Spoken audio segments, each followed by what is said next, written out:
صباح الخير. دلوقتي الساعة 8 الصبح، هاخدكم معايا في المطبخ وانا بعمل فطار صحي. هقول لكم ازاي بستخدم تحضيرات الاسبوع ان انا احضر وجبة فطار متكاملة وما تاخدش مننا اي وقت خالص. ده حجم الطبق.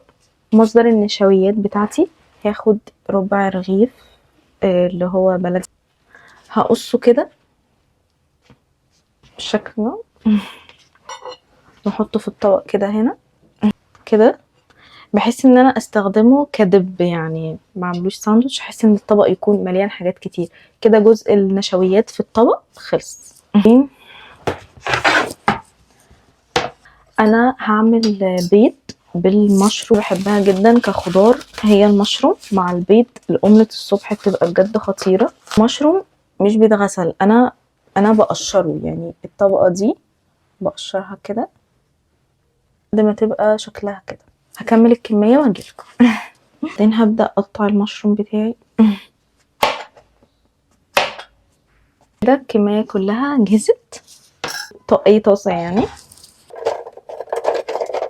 دي سمنه طبيعي او نقدر نستخدم زيت زيتون، يعني ده مصدر كده دهون صحيه. باخد حاجه بسيطه قوي، يعني تقريبا ربع معلقه صغيره. بعدين في الطاسه بتاعتي هحط المشروم اللي انا قطعته، بحب احط عليه زعتر مجفف عادي، ورشه بسيطه قوي من الملح، رشه بسيطه برضو من الفلفل الاسود. اصغر نار عندي في البوتاجاز، يعني على نار هاديه خالص. هحط المشروم لحد ما يستوي. وبعدين هجهز البيض بتاعي.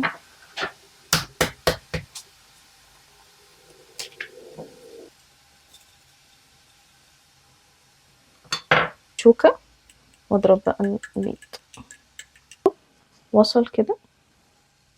ده شكل كده المشروم بتاعي بعد ما اتشوى. البيض بتاعي هحطه على المشروم. قبل ما البيض يستوي هسخن العيش، هحطه 30 ثانيه بس في الميكرويف عشان ما ينشفش. نجهز الكوفي، بحب القهوه جدا. انا بحب اشرب القهوه ساده.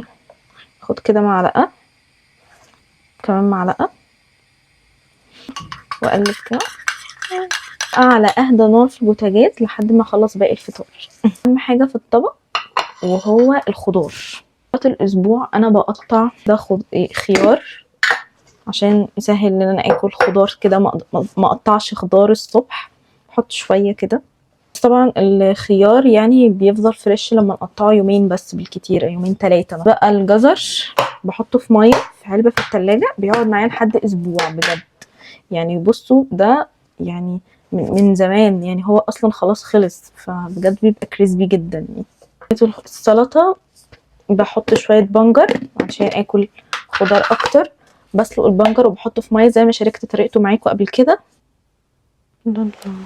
ده فاضل مصدر البروتين بقى هو الاومليت، والمشروم كمان مصدر بروتين. يبقى احنا كده معانا خضار وكارب وكمان بروتين.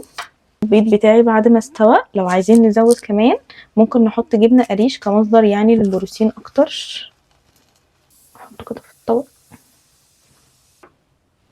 وعشان كمان ازود مصدر بروتين زياده في الفطار، دي سلطه حمص ببقى عاملاها برضو في تحضيرات الاسبوع. واضح ان انا محتاجه اعمل تحضيرات اسبوع جديده لان كل حاجه تقريبا خلصت. باخد معلقه.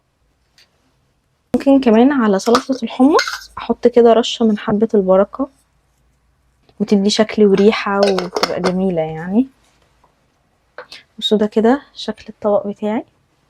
ويفضل كمان الصبح ناخد ثمرة فاكهة مثلا، او ناخد يعني اي حاجة كده حلوة مع كوباية القهوة او تمر او كده.